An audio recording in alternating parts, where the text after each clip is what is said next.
सुब्बा शास्त्री और तेनालीराम।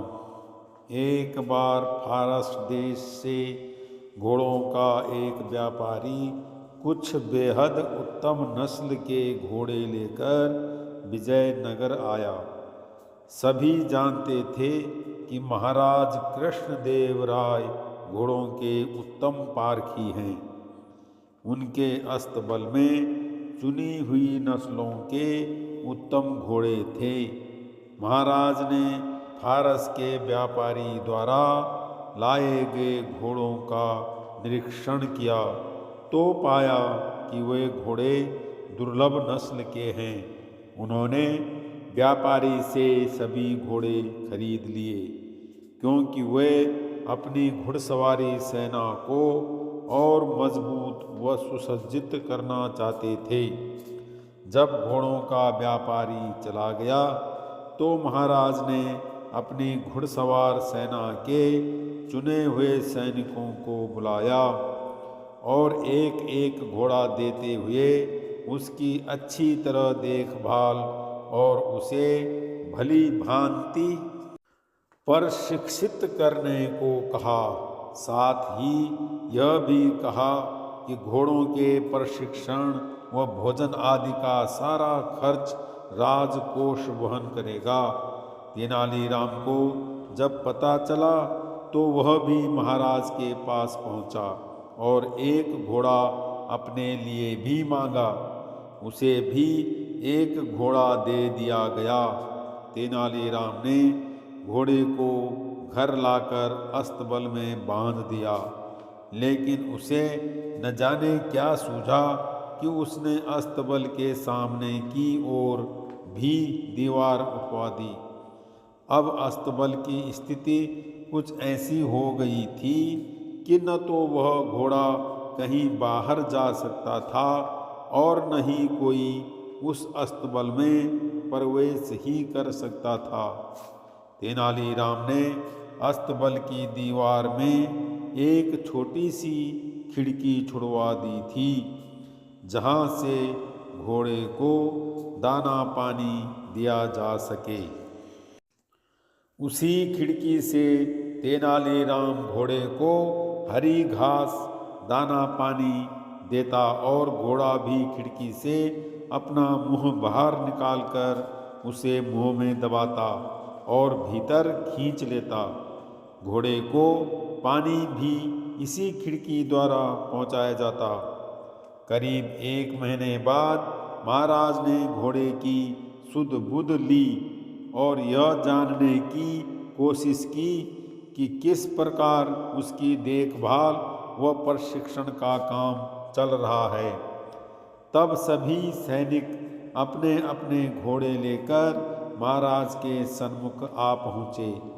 हृष्ट पुष्ट व भली भांति प्रशिक्षित घोड़ों को देख महाराज बेहद प्रसन्न हुए, लेकिन तभी उन्होंने पाया कि तेनालीराम और उसका घोड़ा कहीं दिखाई नहीं दे रहे। इधर उधर निगाहें दौड़ाते महाराज ने पूछा, तेनालीराम कहाँ है? जाओ उससे कहो कि अपने घोड़े के साथ हमारे सामने जल्दी पेश हों। एक सैनिक तेनालीराम के घर की ओर दौड़ा और उसे महाराज का संदेश सुनाया कि जल्दी से जल्दी घोड़े को लेकर उनके सामने हाजिर हो जाए। लेकिन तेनालीराम अकेला ही चल दिया। उसे अकेला आया देख महाराज बोले, तुम्हारा घोड़ा कहाँ है? आज मैं सभी घोड़ों का मुआयना कर रहा हूँ कि उनकी कैसी देखरेख की गई है। जाओ अपना घोड़ा लेकर आओ। क्षमा करें महाराज, तेनालीराम बोला, आपने मुझे जो घोड़ा दिया वह घोड़ा गुस्सैल है और अड़ियल है। मैं तो उसे अपने साथ यहाँ लाना चाहता था, लेकिन मेरे लिए यह संभव नहीं हो पाया। कहकर तेनालीराम चुप हो गया। यदि ऐसा है तो मैं कुछ बहादुर सैनिकों को तुम्हारे साथ भेज देता हूँ, जो तुम्हारे साथ जाकर घोड़ा ले आएंगे। महाराज ने कहा, नहीं नहीं महाराज, ऐसा हरगिज न करिएगा। अब तक घोड़े की देखभाल मैंने की है और मैं ब्राह्मण हूँ, इसलिए अच्छा तो यह होगा कि आप किसी पंडित या पुरोहित को घोड़ा लाने के लिए मेरे साथ भेजें। होठों पर रहस्यमय मुस्कान लाते हुए तेनालीराम बोला। संयोगवश राज पुरोहित उस दरबार में उपस्थित था। वह राज परिवार में कुछ पूजा पाठ के कर्मकांड करवाने वहाँ आया था। सुब्बा शास्त्री नाम था राज पुरोहित का। क्या तुम तेनालीराम के साथ जाकर उसके अस्तबल से घोड़ा यहाँ ला सकते हो? महाराज ने उससे पूछा। तेनालीराम और महाराज की निकटता देख सुब्बा शास्त्री जला भुना करता था और तेनालीराम को नीचा दिखाने का कोई मौका चूकना नहीं चाहता था। वह बोला, क्यों नहीं महाराज, मैं अभी जाकर घोड़ा ले आता हूँ। ऐसे एक घोड़े की तो बात ही क्या, मैं 10 बिगड़ेल गुस्सैल घोड़ों को साथ ला सकता हूँ। ठीक है, यदि ऐसा है तो आइए मेरे साथ, तेनालीराम बोला। जब सुब्बा शास्त्री और तेनालीराम जा रहे थे तो रास्ते में तेनालीराम बोला, शास्त्री जी, मैं जानता हूँ कि आप विद्वान हैं और मैं यह भी जानता हूँ कि आपने अश्वशास्त्र का अध्ययन भी किया है। कुछ ही देर में जब तेनालीराम के घर पहुँचे तो सुब्बा शास्त्री अपनी लंबी दाढ़ी को उंगलियों से सहलाते हुए अहंकार भरे स्वर में बोला, हाथ कंगन को आरसी क्या, आखिर तुम्हें मेरी योग्यता पर विश्वास हो ही गया। लेकिन शास्त्री जी, मेरा घोड़ा कोई साधारण घोड़ा नहीं है, इसलिए मेरा कहना माने तो पहले खिड़की से झांक कर देख लें। इसके बाद अस्तबल की दीवार तोड़कर घोड़े को बाहर निकालने की सोचना। अपने होठों पर कुटिल मुस्कान लाते हुए बोला तेनालीराम। तेनालीराम ने भी जैसे उस दिन सुब्बा शास्त्री से पुराना हिसाब किताब चुकता करने की ठान ली थी, इधर जैसे ही सुब्बा शास्त्री ने दीवार में बनी खिड़की में अपना हाथ डाला, तुरंत घोड़े ने उसकी दाढ़ी पकड़ ली। दरअसल वह उसकी दाढ़ी को भूसे का ढेर समझ गया। सुब्बा शास्त्री की दाढ़ी को अपने मुंह में दबाए घोड़ा इतनी जोर से खींच रहा था कि उसकी आंखों से आंसू टपकने लगे और वह दर्द के मारे जोर जोर से चिल्लाने लगा।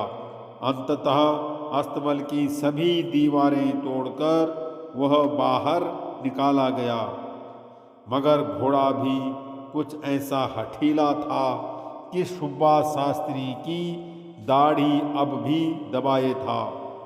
कोई और रास्ता न देख उन्हें उसी अवस्था में राजमहल की ओर जाना पड़ा। अब तक सुब्बा शास्त्री को यह बात समझ में आ चुकी थी कि पूर्व में जो वह तेनालीराम को नीचा दिखाने की फिराक में लगा रहता था, उसी का बदला तेनालीराम ने ले रहा है।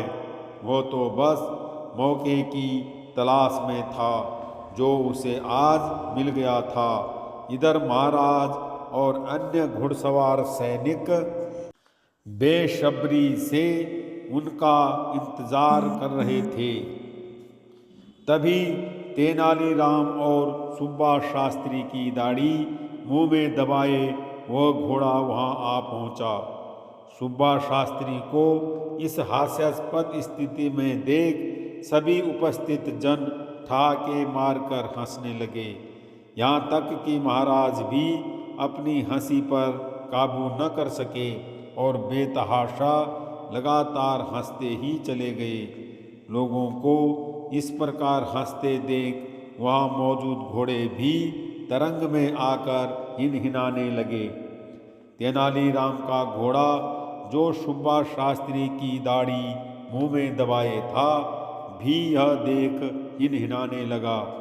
जैसे ही घोड़े ने अपना मुंह खोला दाढ़ी मुक्त हो गई। सुब्बा शास्त्री ने चैन की सांस ली।